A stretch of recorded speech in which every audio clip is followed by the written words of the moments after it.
What's going on, you guys, and welcome back to another stream with me, FPL Penguin. Back again with another guest stream, looking ahead to Game Week 12. And in today's stream, I've got some more very awesome special guests. We're going to start off sizzling that bacon. It's Nathan Bacon. Here he is. Hello.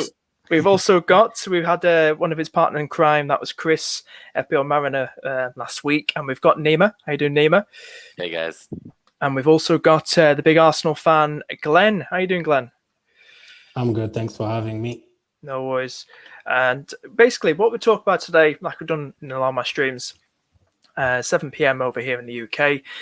And we're basically going to be talking about Game Week 12 and our transfer plans, or what we've done transfer-wise, captains, just talking about our teams. If you've been following my guest streams for the last 2 weeks, I've been doing these guest streams, but really have been enjoying them.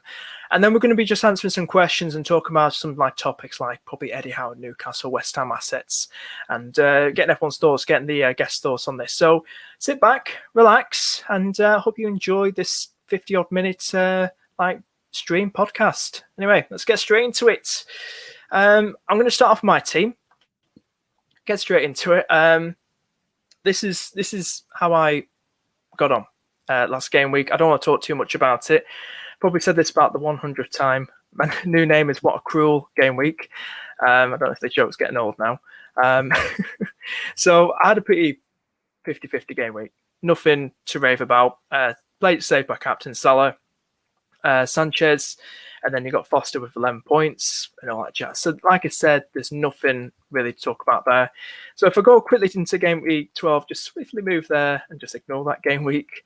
I'm about just under 170k, right, first time this season, finishing after a game week overall around that ranking. So I really want to try and get out of that now and get back into something like 90 or 80k going to after this game week. So the transfers I've done now, I've done a -4 hit, took my second hit off the season. I brought in Cancelo and Wilson for Vardy and Azpilicueta, which leaves me 5.4 million in the bank. This time I'm setting up. Townsend, Sissoko, and Marcel on the bench. Playing safe with Salah as captain. I am debating I was torn between either going captain Mo or captain Son. But I think to myself, the guys, I know it's all this about EO and stuff, but I'm not a big expert on it. But he's dangerous. He really is. And Laporte a lot of times have really good games against Arsenal. 10 goals and 8 assists so far this season from King Mo. So I think I'll play it on him, play it safe, and not try and be bold as I would have liked to have been going into this game week.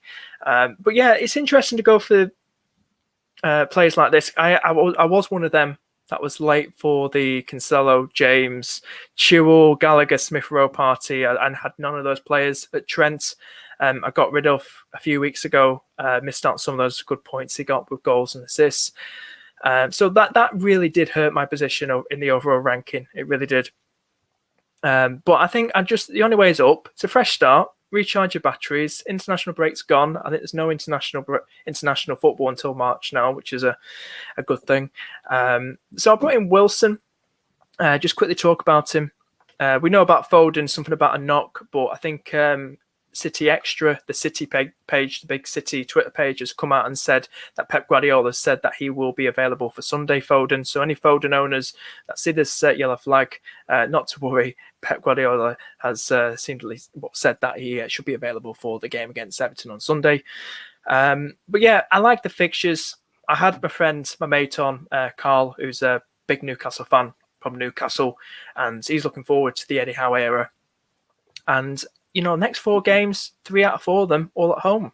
And it's going to be interesting to see how Eddie Howe sets up this Newcastle team, how he goes, because Brentford losing to Norwich, losing to Burnley, still no Raya. It just shows that they're really shaky. So I think there'll be a real big buzz, with this. And I think with Eddie Howe's first game, obviously new owners have been like that for the last few games. Newcastle crowd behind them. It just feels like there's this big positive vibe behind them. And I think Callum Wilson is a lovely choice to go for, a lovely pick. And he's just nearly 3% owned as we're approaching only about 14 hours or something like that from the deadline, something like that. But yeah, Cancelo, I'm probably late for the party. I just hope, I know this Champions League, is it PSG they've got? I hope it's Zinchenko that doesn't start versus Everton, because I'm not one for taking hits for defenders, but I thought to myself, this guy is a bit like, I wouldn't really compare him that much to Trent. I'm biased, I'm a Liverpool fan, but he is getting the assists and he is pushing himself up quite a bit. And so he is getting them returns. So this is a team I do like. I know my guests are probably looking at Williams and staring right at him, and like my past guests, and thinking, why the hell have you still got Williams in your team? And listen, I'm still baffled myself why I still got him in my team, but I'm gonna just see what you can do. But that's what I'm going for. What I do with Tony, God knows. Do I keep him? Is he acting like a Mitro 2.0 when he's always been in the Premier League? Just absolutely crap, basically. The fixtures look 50-50 for him, but like I said, I've got 5.4 million in the bank. I'll probably more than likely bring Trent in on a free transfer next game week, and then I'll probably strengthen that defence more. But yeah, that's my team. Sissoko, Marcel, and Towns on the bench. Lads, anything you want to say about the team? And you want to rip it apart? What are we thinking? We'll start with Nima. I'm just like so happy to see Williams. It's so nice to see a team for the first time in like the whole season that has a player that I've just never seen in a screenshot. It just warms my heart, honestly. Like I think this is a great team. In your shoes, I don't know if you have 2 transfers next week, if you mentioned, or just one. Just the one. So I'm in a similar boat where I've got Tony, and I will give him this game. I think next week, though, I'm looking to downgrade him to maybe Davis to save like some money. And then I'm looking to actually upgrade someone to Jota. So I think in your shoes, if you had 2 moves or if you were willing to take a hit, I'd consider maybe doing Townsend to Jota if we know more about Firmino, and Tony to like a dud, basically. But I'm being a bit optimistic because I do have a wild card, which we'll come on to, I'm sure. So I can take these dodgy risks, like having a 4.5 mid and a 4.5 striker, because if it implodes in my face, I can always wild card out. But I guess not everyone has that luxury. But I really like your team. I do like it. And Foster's getting a clean sheet. You heard it here first. I hope so. I just want to annoy all them Ronaldo captainers. We'll move on to Glen. Glen, what's your thoughts on my team? What do you think? I'll tell you who is definitely not going to get a clean sheet. That's Williams. I still don't know why you have him there anyway. But for vibes, I kind of for vibes. Why is that? Have you got Armstrong? Have you got Armstrong or something, Abrosia? Absolutely not. So the first point Nima did make about taking out Tony for Davis. Obviously, it's a busy period, November and December. I'm not sure about having a dad on the bench. I probably wouldn't do that. I still need 15 playing players heading into December. But that strategy could work if your players are playing. But obviously, someone like an Antonio, his hamstring could explode anytime. He'll be down to Wilson too, right? Wilson too as well, so it could easily backfire. But I like the rest of your team. Son, I really want him in my team, but I can't afford him at the moment. Foden, as you said, now without De Bruyne, Grealish could be missing out as well. I'd imagine Foden will start. Maybe you could see the likes of Sterling starting in this game. Cancelo is another guy I've never owned since he came to England. I've never owned him, and I'm really regretting it because the kind of scores he has, like in the Champions League fantasy, in the Premier League fantasy, it's crazy. Livermore, I do like Rudiger. A couple of seasons ago, he did score 2 goals at the King Power Stadium. So if you believe in records and history, that could work out for you. But who's your backup goalkeeper? It's Sanchez. I'm keeping him. I'm not getting rid of it. It's only one match he's got out for. Yeah, so Foster could get you save points against United and probably a clean sheet. I don't think keeping a clean sheet against United is that hard. Sorry to any United fans. And sorry to the people asking whether it's your Captain Kane or CR7 as well. Nathan, what's your thoughts? Anything you're thinking maybe you should get Williams out soon? What's your thoughts? I'm seeing Foster, Livramento, Williams. Is this Enabler FC or something? But the thing is, Williams will be all right if he starts. Like, are we sure he will? I wonder if Dean Smith will go to a 5 at the back. Because Williams at a flat full back was not very good at all. As a wing back, he's right, but...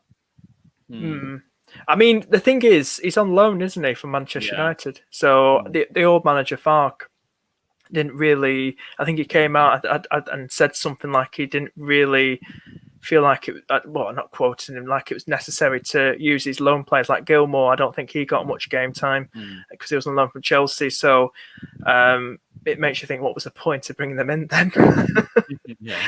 So maybe Dean Smith, it might be different. Maybe Gilmore and Williams might get more game time because they deserve it. Young lads, hungry for experience. So if he doesn't, then that might give me a good idea that if he's bench versus Southampton, it might give me a good idea that it's time to get rid very, very soon.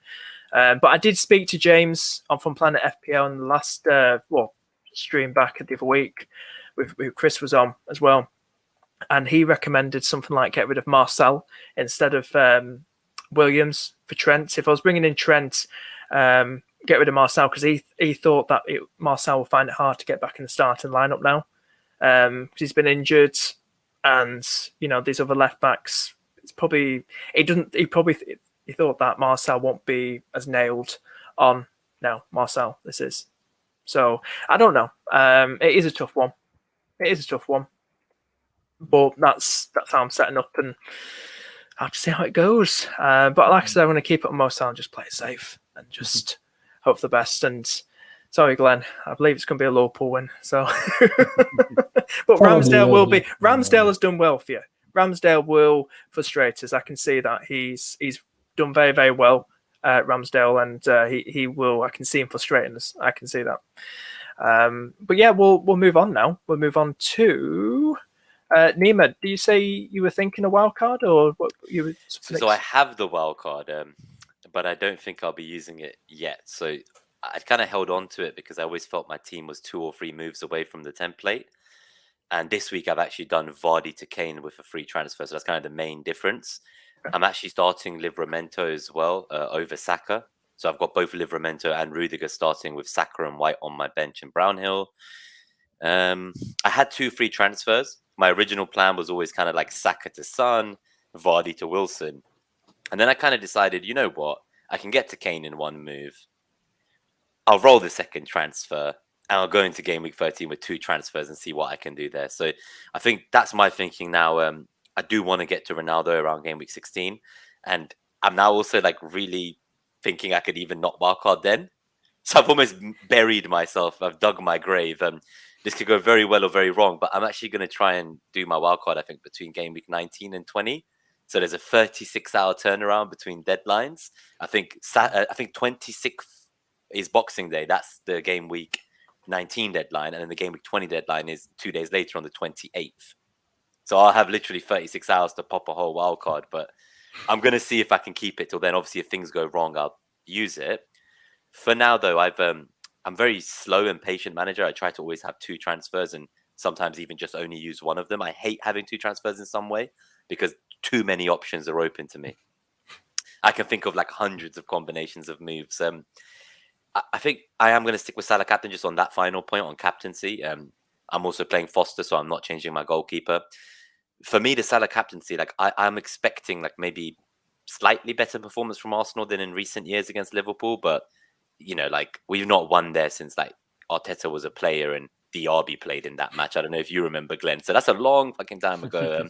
I think it was Ozil, Ramsey and Cazorla were running the midfield that day with Giroud up top. And what an incredible day. I think it was 2-0. Diaby was man of the match. That must be at least 7 years ago, if not more. So it's a big ask. And Liverpool, wasn't it recently? You guys went like 2 seasons without losing at Anfield in a row. So like, who can really go there and win? So I'm not expecting much. I will be fucking absolutely chuffed with a draw, like 100%. If Arsenal can get a point, Glenn, I think we would be over the moon, right? We just want to see a good performance from the boys. That's all I want to see. That's literally all you want to see. 9 years to be specific. That's the last 9 time. years. That was Cazorla's debut. Cazorla's gotten injured for 5 years after that. He's gone to Spain. He's gone to Qatar. That's how long we haven't won there. So a 2-2 draw with Salah scoring, that would be ideal. I think 2-2. So that's what I'm going for. That's like my predicted score is like 2-2, Salah goal and assist. Hopefully, I'd rather Salah got 2 assists for Trent because at least Trent's ownership is a bit lower. So, like, although I'm captaining Salah, I definitely would take Trent points over that. I also have Rudiger like you, so I don't have the Chelsea fullbacks, and that does bother me. I really want Reece James, at least. I'm trying to figure out what I can do about that. So if I do the move I mentioned to you, where I do Tony to Davies, and I might actually do Rafinha to Jota next week, that leaves me with 1.5 million in the bank in game week 14, when White has finished his game against Newcastle at home, to convert him into Reece James. This relies on Reece James blanking a few weeks and not rising because it's exact money. If Reece James rises, I'll look at players like the Spurs fullbacks. So I might look at one of them. I might also do something dodgy, like go for like a Mitchell or something from Palace. But I'm just kind of like testing the waters, seeing what's going on. And I'm not sure if I've gone the right way. I think what I will say is I've had my best start in 9 years. And I never thought I'd like be at kind of, I think I'm about 32k. Like I've not been outside the 42k since game week 1. And it's been a lot of red arrows. So I'm trying to prevent myself from reacting to that, because I'd say game week 6 was when my decline began. And since then, I've just had red arrows with like one grey arrow. And I've dropped from about 1k all the way down to 32. But I feel like if I just play it safe, captain Salah, then my other 10 players are going to gain me rank no matter what. So I'm just going to play it safe. And if I was a bit further back in the OR, maybe I'd take a punt on Ronaldo or Kane, but I can't do that where I am now. Like I've never been this high before in 11 weeks or whatever it is. So I'm not going to risk that. No, it's very good. And just what you were talking about Jota earlier, I'd just be cautious with Jota. With news come out that Klopp said that Firmino's probably quite close to returning very, very soon. He's obviously not going to return for the Arsenal game. But I was just, for anybody that's considering bringing Jota in, it might not be. I'm not really that hyped. I know I'm a Liverpool fan, but if I could bring Jota in, I don't think I would have brought him in even if Firmino was out for the next 4 months. I don't know. I'm just not as hyped with the. That's me. But would you keep Rafinha then? Like, so because in my shoes, I'd be kind of selling Rafinha to get to Jota next week, I guess. And he has some okay in the next 4 fixtures, but equally, I'd be very willing to get rid of him for someone like a Bowen around game week 16 and with those matches. I do like Rafinha. I do like him, but I actually, so just some controversial opinions. I've seen him on a lot of people's benches this week. I think this Tottenham game is incredible for him. Skip is, I think, out. I believe that, they're going to have to play some of their not first choice players in midfield. And they're going to play the back 3 again, I believe. So I do think Rafinha is going to have fun getting in behind the fullbacks. With Bamford out, people said that would damage Rafinha. I actually think it means he's the furthest forward player and he's relied on to get every goal for that team. So Leeds are bad, yes, but if Leeds get a goal, I'm pretty confident Rafinha is involved in some way. So I would play him this week over most of the players that I've seen people bench him for. And on just Tony, I want to add this. I saw a quote from Thomas, the manager, and it does kind of make me think this could be a nice game for Tony. So anyone who's kind of got him and held him through all these blanks like me, this is like the one last hurrah, solely because he talked about changing systems. And I think what's been happening is they've been playing a great system where Tony's been kind of dropping deeper, as we've seen. And the reason they've kind of maybe suffered over the last few weeks is that Mbeumo is essentially who's the furthest forward, not been converting these chances. And I think last season, Brentford had 3 different systems. And in one of them, Mbeumo was a right wing back or something. So, if I had both Tony and Mbeumo, I would be benching Mbeumo for someone like Rafinha this week. And I would just play Tony because I have a theory that Tony's going to play much further forward this match. And if what we've heard is true, that Eddie Howe has caught COVID now and he can't be on the sideline for his team's first game, then fuck me, Tony's going to go to town. Well, he better do. I've held him from game week 1. He needs to do one last gift to me before he gets the hell out of my team. But those are just my 2 thoughts on Tony, Mbeumo, and Rafinha, because I think they're players that I definitely rate Tony's chances more than Mbeumo this week, and I'm surprised people are benching Rafinha if they have him. No, if I had Rafinha myself, I'd start him. I think Spurs just look 50-50 in defence, and like you mentioned, with injuries and stuff, I'd start Rafinha. But yeah, thanks. Appreciate that, Nima. We'll move on to Glen. We'll move on to Glen now. Hopefully I've got the right one. See if I got that. Here we are. Put your team up. Do you want to talk us through your team, Glen? What are your plans for game week 12 and everything? So 2 game weeks ago, I did save my transfer. So the previous week, last week, I did have 2 transfers, and I did bring in Gallagher and Smith Rowe, and as you can see, it worked out perfectly for me because the guys I took out were Ben Rama and Alan from Everton. Those are the 2 guys I was looking to take out for Gallagher and Smith Rowe, and Gallagher scoring against Wolves. And Smith Rowe, obviously, being an Arsenal fan and missing out on all the points, was really getting hurt. So he came in and he did score the winning goal. Defensively, I'm happy to keep Duffy because he's the cheaper option in my defense alongside Ben White. And I think, yes, Arsenal do have tough fixtures like away to Liverpool, away to United, but there's a couple of good home fixtures in there, like Newcastle at home, Southampton at home. So I'd expect Ben White to at least keep 1 or 2 clean sheets there. Rudiger, as I said, he has a good record against Leicester, scoring against them, and obviously they need Chelsea cover. I have never had enough money to get James at Chilwell. Maybe I'll be looking at that very, very soon. Rafinha as well. I'm actually one of those people who has had Rafinha on the bench, Nima, for the whole week until earlier today. I was like, nah, I think he'll actually get a goal or 2 against Tottenham. So I've actually brought him in. As you can see, it's not hard to tell that I'm an Arsenal fan, is it? Aubameyang is in my team. But to be fair, when I brought in Aubameyang in game week 4, it was either him or Lukaku, and he's done better than Lukaku since game week 4 because Lukaku didn't score for a while, and Aubameyang did score against Norwich, did score against Palace, he did score against Tottenham as well. A couple of 9-pointers there, a couple of 7-pointers, 8-pointers. So he's actually done good for me apart from the missed penalty last time out. So bringing him in for Lukaku, it's also a differential because he's only owned by 5%. But he is the guy who could be going out soon. I wish I had the money because the direct transfer I would have been making is Aubameyang to Harry Kane. I have one transfer this week. That would have been the direct, but I'm still missing like 1 million, 2 million around there. Also, Son could have been an option, but as you can see, there's no midfielder there that I can take out to bring in Son. So the plan is to just save the transfer, see how Tottenham do against Leeds, because this Tottenham team have not taken a shot in two and a half matches. I mean, most of you guys watching this, most of you have had more shots, like vaccine shots, than Tottenham have had shots in the pitch. I mean, that is a football team. That is a football team during that period. 2.5 games. That is just crazy. So I'm waiting to see how they do against Leeds. Let's see how they do. If they get a couple of goals, if Kane gets back to goal scoring form and not against San Marino, and Son does score a few goals as well, then I'll have 2 transfers the next week. The only problem is, again, Aubameyang will be facing Newcastle that week. So do I take out Aubameyang when he's facing Newcastle at home? That will be another difficult decision to make. Ronaldo has good fixtures coming up.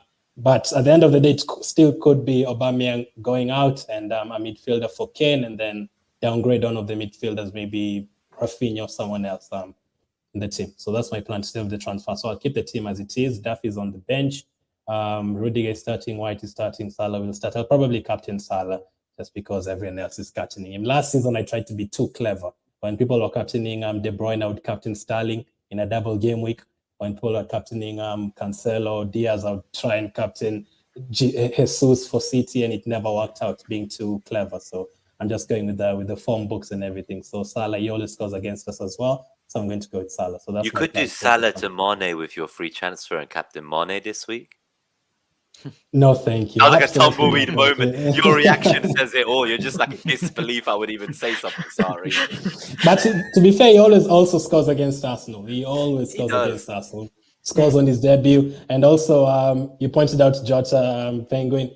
Jota always scores against Arsenal as well, including 3 goals last season on his debut, and the game at the Emirates scored 2 goals. So all the players that are 5'5", they all seem to score headers against Arsenal, like Sterling, Jota. Like, you go find me anyone who's like below the average height of a footballer, and somehow the Arsenal defense will give them the space to score a header. I don't know how, but we do it every time. You guys can't handle the short guys. We just can't. Penguin, if we just scroll down to the bench. So I'll take out Aubameyang will be on my bench. So Walker will be the one starting this week against Everton. Sarr is also starting against United. Walker, I did stupidly leave him out last week against United, and I left him on the bench, and I left us 8 points on the bench. So I'll start him if he doesn't play and gets rested for the Champions League game. That's a big call. That's a big call. You wouldn't bench Smith Rowe and just play Oba? Like, I'm shocked. Because Oba is a doubt, and Smith Rowe, I think, is a definite start. There's a chance he could go for like a. He came back early, didn't he? And apparently it wasn't planned. Yeah, and Aubameyang doesn't have a good record against Liverpool. So Smith Rowe, being the creator, is on a couple of corners. We've been scoring from corners this season. I'm not a stats guy, but I think, if I'm not wrong, Arsenal has scored the most goals from corners this season, if I'm not wrong. Our new set-piece coach has been coming in handy. Yeah, that's true.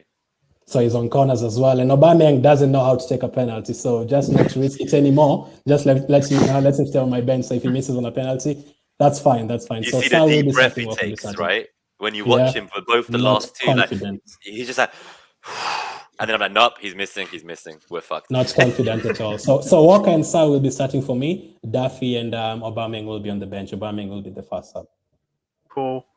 Yeah, it's interesting, and you got your triple Arsenal, and probably It's worked. It's worked out, by the way. well. We'll have to see how it does against Liverpool. There's some big matches coming. There's like West Ham, United. I think you're right. There's some tough matches to come. There's a couple of nice home games in between. Then there's like Southampton, Wolves, and Newcastle, as you said. I would, in your position, if I'm not going to kind of go for Kane, and I think you'd rip your team up a lot to get to Kane even next week, and you're benching Oba anyway, I would be so tempted by Oba to Jesus with the news that like the entire City attack is injured. That would be a very tempting punt for me personally against that Everton team at home at the Etihad, and I think Jesus could do really well over the coming games. But that is definitely a punt, and I don't know if you want to go from one punt to the next, and maybe you want the flexibility of the two moves next week. And I'm trying to sow a seed of doubt in your head the night before deadline.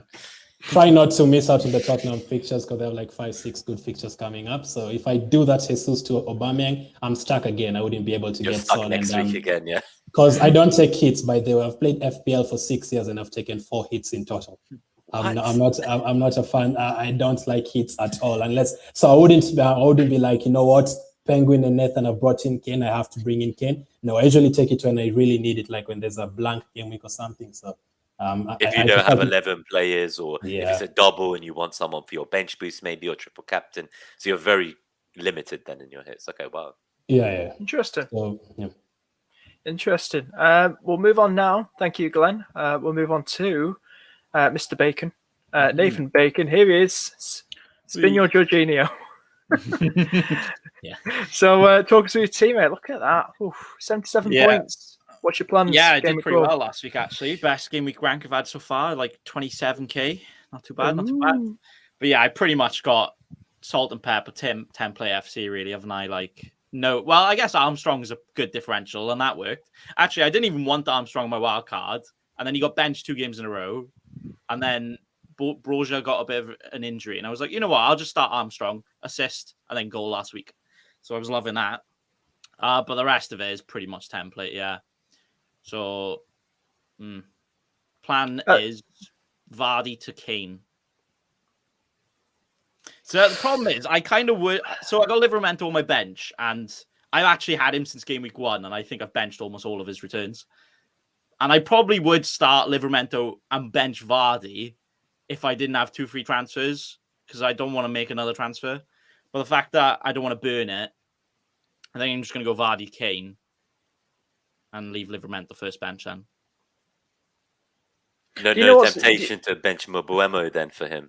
No temptation there. Nah. I can see you trying to plant that. I guess you already have Armstrong against Norwich, yeah. So it's better than having Livramento, you would think. Yeah, I was discussing that last week, like Armstrong or Livramento. But I think I feel like Norwich, with Dean Smith coming in, I feel like the attacker over the defender right now.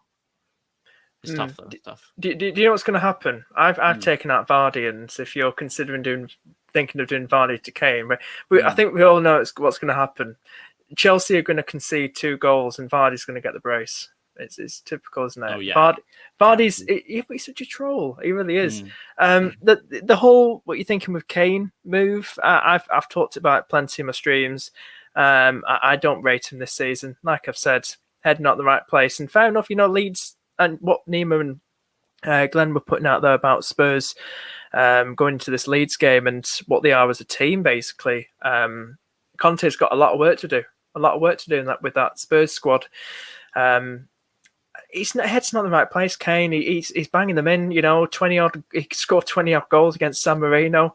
But he just doesn't want to do anything for Spurs against teams in the Europa Conference League. I can't believe they're in that. It's Kane and the price as well. The price will be in 12. But you're probably thinking it may be a placeholder. But you could go Ronaldo. Like I said, Ronaldo's fizzled out now. That's why I bet Big Ben Foster's going to keep a clean sheet and post it on his vlogs on his YouTube channel. But honestly, it is a tough one. It really is a tough one what to do with Vardy. I'd recommend probably going to Wilson. Saves you some money. He's got some lovely fixtures. I know you probably want that Spurs asset. I mean, I don't know if you said, could you do Son? Could you get Son in any chance, or how much money have you got? Only for Foden. I got 2.7 in the bank, 2.3. So thinking is Vardy to Kane, and then I can afford Rafinha to Jota, but I'm going to definitely leave that one for a week. But then I'll be stuck with Armstrong. So if I do downgrade Vardy, I could go Armstrong to, I don't know, like Wolves have got a good next two because Armstrong doesn't have good fixtures. But I don't know. I kind of want to keep myself like open because a lot of fixtures, a lot of turnaround. There's going to be a lot of benching, especially if we've got Man City and Chelsea. So I'm not too sure. Just trying to figure out if you can do. Can you do Vardy? I don't know if that'll work. Can you? Because you got about 2 point something in the bank. Did you say? Yeah, 2.7. Yeah. Yeah. Could you? I don't know. I don't know if the maths is correct or anything like that. But it's Vardy to Wilson and maybe Mbuemo to Son, or is that not enough? I think that would be enough. That should be enough, but maybe you could then have an extra week. So the ideal situation, I think, would be if you did go for Vardy to Wilson and you didn't want Kane this week, if you then have enough money to turn either Armstrong into Kane or Mbuemo to Son, and then if you can actually afford either of those upgrades, then you have the beauty of the choice of whichever one you want next week with 2 free transfers. But I don't know if there would be enough for Armstrong all the way to Kane, so it might just be you lock yourself into Mbuemo to Son. Yeah, that actually sounds really good. I have 6 mil in the bank if I go Vardy to Wilson, so that could be enough for Kane and for Son, as in you could have both routes open to you if you wanted one more week for Spurs' decision. Do you have one transfer this week? Armstrong to Kane. Two transfers. Two free transfers. Yeah, that's why I think the whole Vardy to Wilson and Mbuemo to Son sounds like a good idea if it can work. I'd recommend that. I think that's something to think about. I kind of do want to go Kane over Vardy though, because if I don't trust them both, I'd rather have the penalty taker. Do you know what I mean? You could have a terrible and he's nailed game, on as well, right? Yeah, Kane plays every minute of every game till they break him.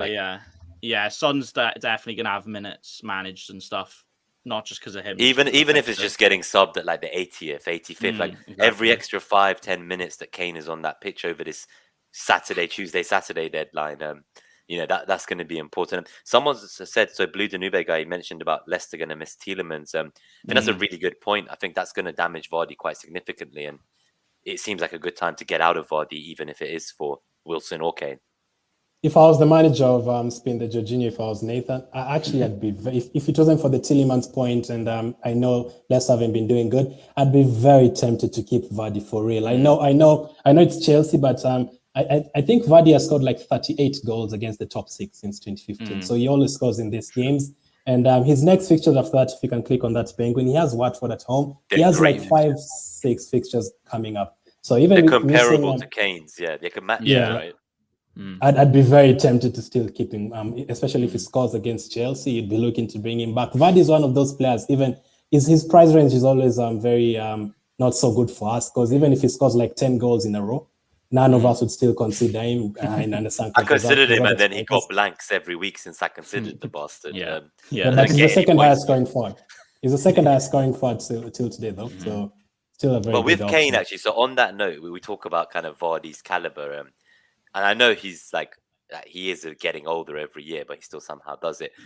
I find it crazy that people would actually question Kane's ability, because he has, over the last 7 Premier League seasons, an average of 23 Premier League goals a season for 7 years straight.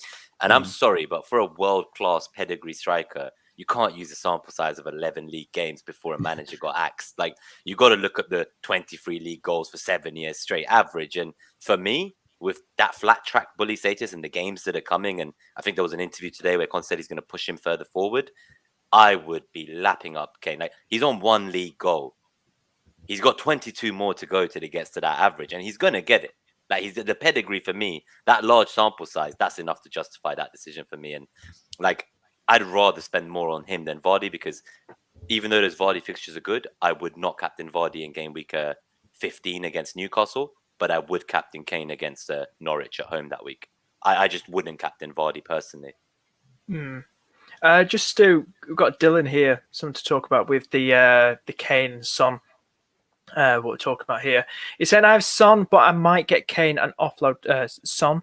There are better midfielders to go for, while there are limited forward options. Also, it's an easy way to get Ronaldo in the near future. I'm just still not. I know a lot of people thinking he's, get Kane in, good placeholder, then move to Ronaldo. What's everyone's thoughts on Ronaldo while we're on this topic with forward? So because we know about his fixtures, Cristiano Ronaldo. Which I can just bring up on here as well. That when did they have I think he's that a captaincy option this week, to be honest. Like, I would happily captain Ronaldo this week. I just don't own him. So I think if I owned him, I would be tempted if I was quite far back in the rank. With Ronaldo, my problem is if you don't already own him, which most people will have sold, I don't like the idea of bringing in a player just for that one game to captain against, say, Watford. I would rather just wait till game week 16 and see how United turn it around, because Ole's in some deep shit. Like, I want to see him do something first.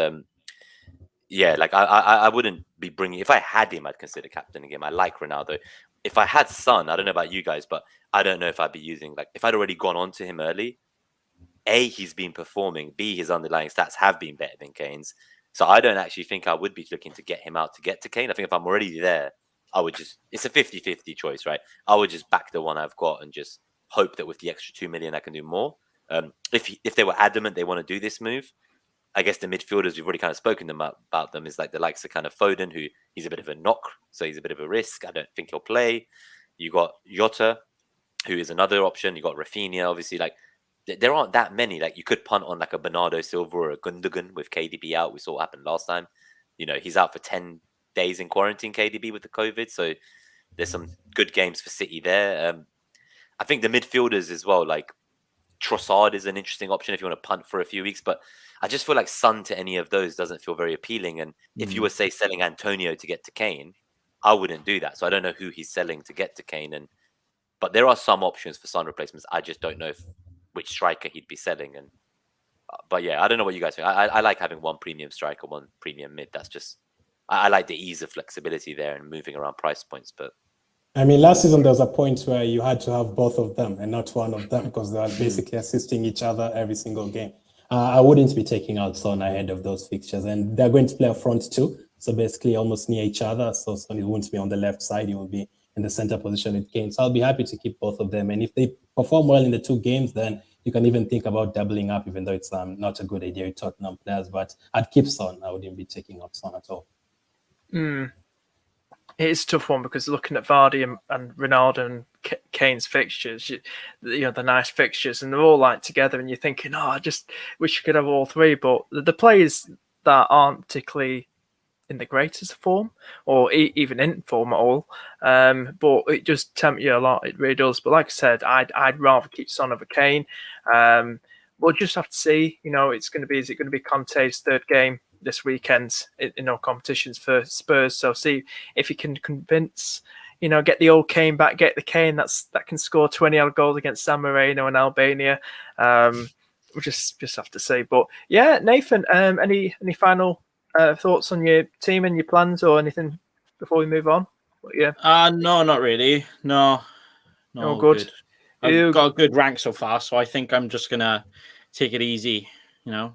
Don't need to be so rash with it. So, no. Yeah. Let's talk about. This can be an interesting one. Got some good questions here. Some interesting ones. We'll start off with this one. This is from Fantastio. Differential. I pronounce names for Penguin. Goes great. Differential assets for Man City: Mahrez, Bernardo Silva, Gundogan. We know about Foden. He didn't put Foden in there, but any of those players tempt you? Or I mean, if go back and look at Man City's fixtures, I'll bring them up in a minute. Let me just get them. I think from game week 14, their fixtures are incredible. So, I would be looking at double defense, but if you can't double defense, then, I would be looking at, say, Cancelo, Diaz, and Foden, so there's no space left for another attacking punt. But if they only wanted one defender, there's no reason why they couldn't get Foden and Bernardo, or Jesus and Foden. But I think for me, Foden is the one I want, even if he gets rotated a bit. I just love Foden, so I wouldn't be going past him. I think his numbers are on par this season underlying wise anyway, with the likes of, well, not exactly on par, but close to the likes of Salah. So I think Foden and Jota, they both have extremely high numbers, close to Antonio and Salah's. I was just looking at Bernardo Silva's stats: 3 goals and 2 assists. He's getting the minutes. He's looking like a regular starter. I mean, how much is he? 7.1. Yeah, He's cheap as hell. Like, people are punting on a Zaha, I'd go to Bernardo all day. Yeah. Are you any of you guys tempted at all? If you had a chance, if you were going to go one City defender, maybe Cancelo, and then say you had the budget to maybe go Foden, would you go Bernardo Silva as well? What do you think? I would. So if I don't get Jota next week, if I find out like more on Firmino's prognosis and suddenly he's ready to be back, that would be the alternative. So I'm definitely looking at that move I mentioned to you, kind of Tony to Davis, and then turning Rafinha into someone else. So it's Jota at the moment, but there's no reason it couldn't be Bernardo or Gundogan. I like both of those as midfield punts from City. I went through it last season with Bernardo Silva and Sterling. I captained them several times and they never played. Like I'm hurt from that Pep left badly last season. But I do understand. And if all those fixtures obviously is going to be benched for some, the Champions League will be done by December. He will play some, he will be benched for some. But if a player like Bernardo Silva gets benched, I don't think the hurt is as much as if De Bruyne gets benched, for example, because it's like 10 million, 11 million. So half the price, this guy is 7 million. So even if he gets benched, you wouldn't really feel it, because some games he will be benched and he might not come on. So I'd be happy to take a risk, but I really like the Jesus point from Nima. I'm actually really considering it. Thanks for that, Nima. I love to put these seeds of doubt in people's heads the night before. I'm really tempted about it. The beauty is, because I play other formats for the first time this season, all that kind of energy I have towards these punts, I just go and fuck up my Sky team, my fan team. I just go and do the dodgy shit somewhere else, and then I like play proper template in FPL to preserve my rank. We'll just move on to the next one. Just got from the comment section, actually. This would be good to go straight to Nathan with, because I believe Gallagher played for Swansea on loan. Don't know what he was like for Swansea. Played about 19 league games, I believe, by looking on Wikipedia. Well, a little skim on there. That man will be it. Yeah, for next 3 to 4 games. What we think? We'll start with Nathan Bacon. Nathan, Kone doing well for Burnley. Gallagher. What's your thoughts on those 2 players? Are you more into Gallagher without being too biased? No, play for Swansea. Well, yeah, they're both very good players and both been doing really well. For Swansea, though, Gallagher didn't get a single goal or assist, I think, in 6 months. So I was like, oh, he's not a goal scorer. And then as soon as he came to the Prem, he's like, oh, here we are. He scores all the goals. But yeah, this season, I think Palace... It's interesting with Palace because they've had the worst fixtures, but I wonder if, and they've done really well, especially Gallagher, but I wonder with better fixtures if they actually do worse. The way they play, Point. Maybe like because they've been playing these bigger teams, they've just been playing more counter-attack, whatever. I haven't actually watched too many of their games, but maybe when they're like, got to be on the front foot and try and break down teams, maybe Gallagher and that won't actually be as good. Just on that note, something that I think is quite interesting with Gallagher is I do like him. What worries me is when you look at his statistics whenever Milivojevic plays, and I know it's not often, he's essentially a non-existent goal threat, whether it's assisting or scoring. And I believe that MacArthur is out injured now for a few weeks, and we don't know whether it will be Milivojevic who slots in or Reidevold. And I think Reidevold apparently has like-for-like attributes to MacArthur, but equally Milivojevic was their captain, right? So he could start, and if he does, that does worry me a bit about Gallagher over the coming weeks. I think that's the thing. Like, he's basically a defensive mid who's had the freedom to go further forward. Also, we found out Eze is now in training, and I think we don't know what this Palace team will play like, and if Gallagher will be even further behind when you've got the likes of Eze starting regularly, which could be soon. He might start getting minutes in the next few weeks. And then you've also got the likes of Elise, who's not necessarily started all the time. So I think when you've got all these different players, there's so much uncertainty for me. And I feel like if you've already had Gallagher, if you've already got the Halls, great. But if I was going to move to them now, I like Burnley's next 4 fixtures. And I think I would go for Cornet because he is an attacking player. And, those fixtures for me, like, I love those. And there's just too much uncertainty about Gallagher for me. He's not like the talisman striker or the winger of that team. He is a DM. He's just done very well with these late runs into the box so far. And obviously, Milivojevic might play this weekend. So that worries me, I'd say. I do probably prefer Cornet over Gallagher as well. No, it's good to hear what you said there, Nima. But yeah, Cornet's done really well for Burnley so far this season. He's got about 4 goals to his name. Seems to be getting the starts now last couple of games. So he's definitely one to consider. Spurs are still Spurs. Could be easily broken down. We've seen so far this season. Crystal Palace there, Wolves, Newcastle. Wolves conceding goals. Newcastle conceding goals. Well, West Ham conceding goals. And so on. So well, yeah. Watford Villa, as well. all of them. Villa, Everton, Man United. Hey, it's lovely, isn't it? Great run of fixtures for Burnley. No, but seriously, if only they weren't Burnley in it. Yeah.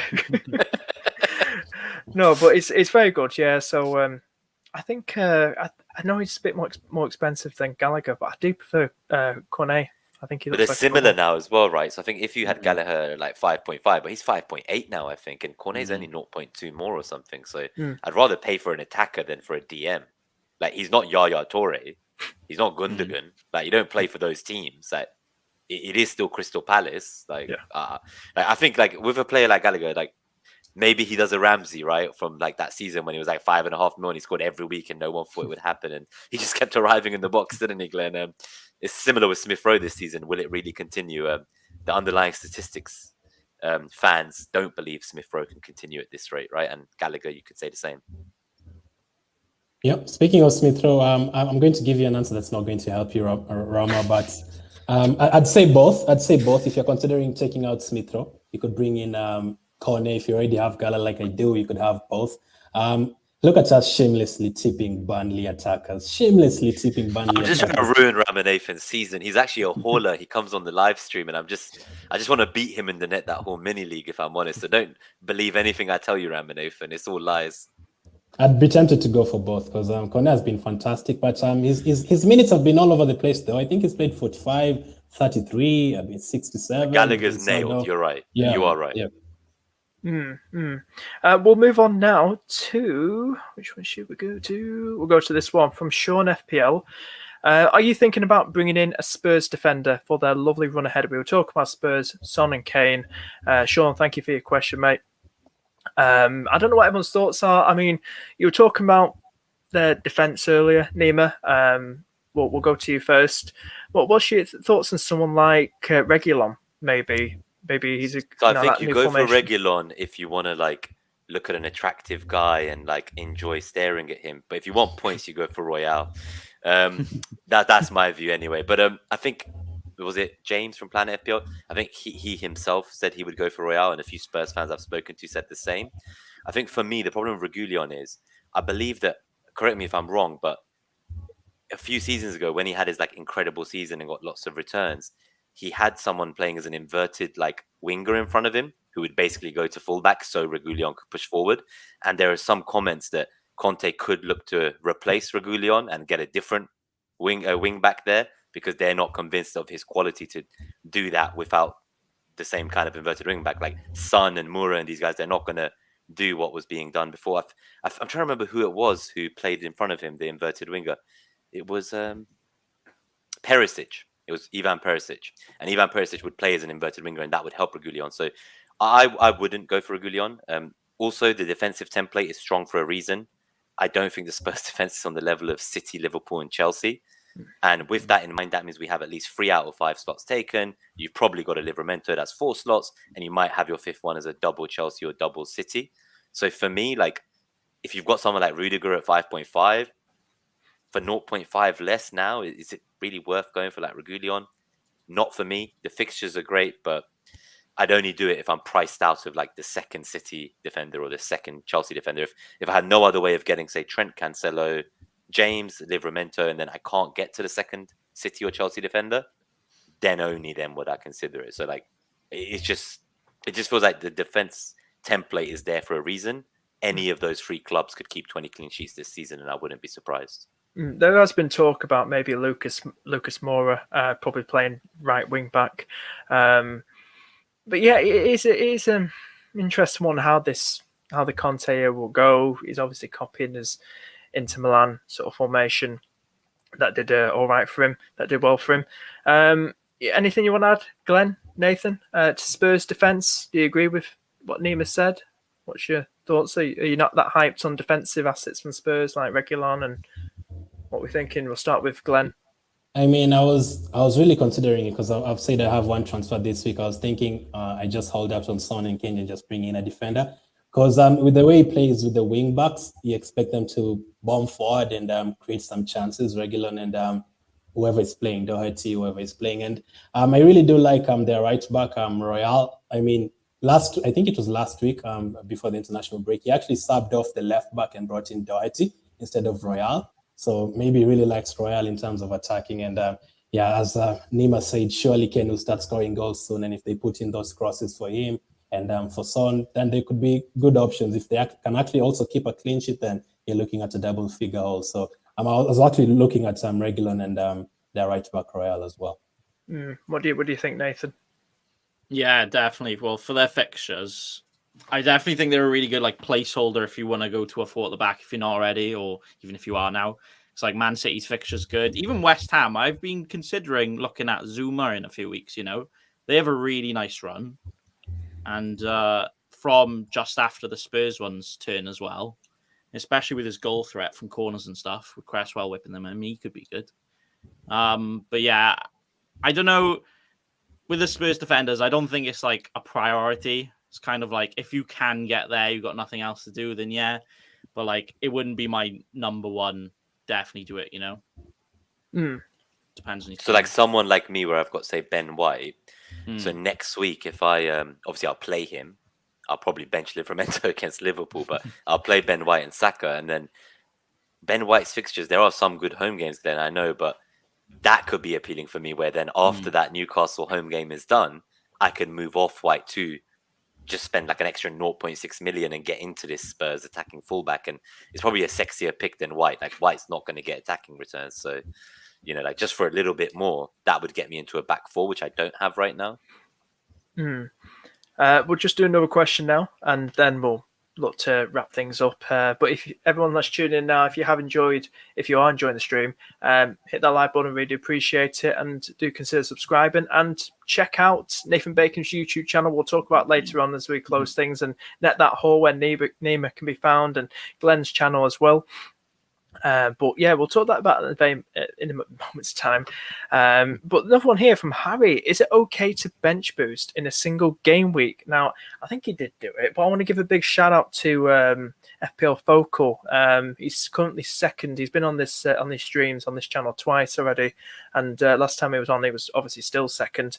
But he's absolutely rocking it, and I think he hit his bench boost going into going into game week 11. Was it? Yeah, going to game week 11, that last game week, and he did very, very well. So, big up him. He was debating whether to save it. He was set to asking us on stream, may have a guess as well, whether he should save it. And he's asking us, we're way, way behind him. So while he's 200th in the world, he's asking you guys. Yeah. And now he's second, absolutely insane. He's been on the FPL show, really happy for him, and he's doing great. He's been having interviews with Az, but yeah, he's been good. So I don't know if this really is a bad thing to disagree with. To be honest with you, I mean, you could play it in a single game, couldn't you? As long as you have good players, and yeah, I guess we all agree. But what do we think, Nima? Okay. I hate the bench boost chip. It's my least favorite chip. I do agree with that. It destroys my team because I think the problem with it is some people do it in game week 1 just to get rid of it and not let it cloud their judgment. I think many seasons, I've basically built a team around the plan to bench boost, and by the time I get to the week I'm going to do it for the double or whatever, the players I've got are suspended, injured, something's happened, they've fallen out of favor, they're not a starting player anymore. Then I'm taking another hit.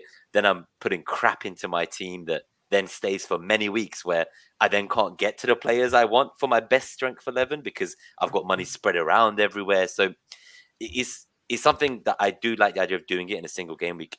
However, I have done it in a single game week last year and it destroyed me. But I think the key takeaway from it is perhaps don't do it with all your assets on the bench from one team, because if they have one bad game, you're screwed. So I thought there was going to be a double game week for Leeds. It got cancelled because of the COVID cases in the cup, I think, with Shrewsbury. that proper messed me up, and I still bench boosted anyway. So I think I had a Southampton keeper. I can't remember which one. He got 1 point, and then I think I had like Rafinha, Bamford, and Ayling or that or something, and they all got 2, 2, 2, 2. So I got like 7 points on a bench boost. Absolutely horrendous. But having said that, in prior seasons, I've done it in a double game. We can got like 8 points, 10 points, 12 points. So for me, if you get 16 points on a bench boost, that's great. But that's with double game week in mind. So you've got 4 players. They're all going to get 2 points, and they're all going to play twice. So just 4 players, 4 points each for the 2 games, times 4, 16. If they just even play, for me, that's a success. And that's already more than double some of my bench boosts, right? So some people have done what what Focal's done. That was a 27-point bench boost, something.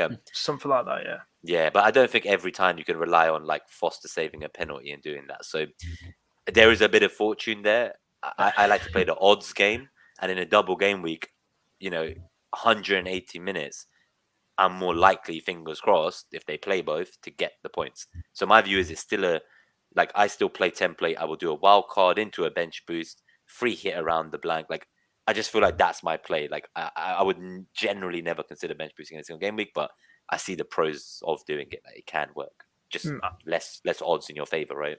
Yeah, I'm like you. I'm not a fan of the bench boost either. It's just one of those chips where I feel like I want to get rid of, but obviously play it right and not like play it, for players on my bench that aren't even playing in real life or being, benched for their actual teams. But if you do hit it right, like Focal did, and fair play to him, a lot of it's luck. I mean, Foster saving a penalty or something like that. I know he conceded, and got bonus. I'm not too sure against Arsenal. I think he did. And it's one to him. I mean, it's all about playing. It's all about skill. FPL is all about skill, and it's all about luck as well. And it's just one that I've had that. I've had luck. I've had luck in past seasons with moves I've done, and I thought it's not going to work, and then suddenly, but that's football for you. That's FPL, and luck was on your side in some games. So, well done to him. We'll finish things off now. We'll go on to the last bit, and then we're done. Like I said. I've just double checked now. I did do it earlier. Links to everyone's socials, Nathan Bacon, Nima, and Glen's socials, Twitter and YouTube are in the description, guys. So do check them out. Really, really awesome content. But yeah, this is what I did in the last one before we wrapped up in my last stream earlier today. Best captain other than Salah. This from Blue Arrow. We'll start off with Nathan Bacon. So other than Salah, who do you think for this game week, mate, is best captain? Ooh, I will go for Cancelo. Yes. Yeah. Not going to Cancelo. shout. We'll go to Glen. What do you think, mate? I mean, I saw Nathan on his stream saying, "Take my money." I'd go for Kane. I'm really tempted to bring Kane in. I'm so serious. I'd be happy with Kane. I'd say Kane. I think this is the week where he'll come good this week. So Harry Kane. Okay. Nima. Did you see Glen's reaction when Cancelo was mentioned? You still don't own him, right? Yeah, I still don't own him. I'm not sure he's going to play this week. I'm not sure he's going to play this week. They have PSG over midweek, a very, very big game. So I'm not sure he's going to play, but yeah. I would have said Foden before the knock. So he was someone I really like the idea of captaining. With him out, it feels like it's Kane or Cancelo, but I feel like a cop-out because you've both said that. So I'm just racking my brain very quickly to come up with someone that isn't already been mentioned. I don't want to cop out and say Son either. Basically, obviously, Son, Kane. Let's go Ronaldo. Ronaldo against Watford. If you have him still, that's a great option. Interesting. I don't even know who to say myself, actually. I've just let you guys just decide. So I'm just sitting here going like, okay, right. No, like I said, we'll wrap things up now. Listen, I've got Raman Nathan here coming out with Ronaldo as well. He agrees with you, Nima, as well. Yeah, so we'll wrap things up there now, guys. I want to thank everybody who's tuned in once again to another guest stream. Been loving these, and big thank you once again to Nathan, Nima, and Glen for taking the time coming on tonight, and great to finally speak to you guys in person. Absolutely fantastic. So, but yeah, wishing everyone the very best of luck. Hopefully not as good as me going into game week 12. And yeah, so looking forward to Liverpool versus Arsenal. Come on, Liverpool, we're going to win 5-0. Anyway, thank you so much, guys, and thank you, Nima, Nathan, and Glen, for taking the time. And bye-bye. Have a great game week, and see you next time.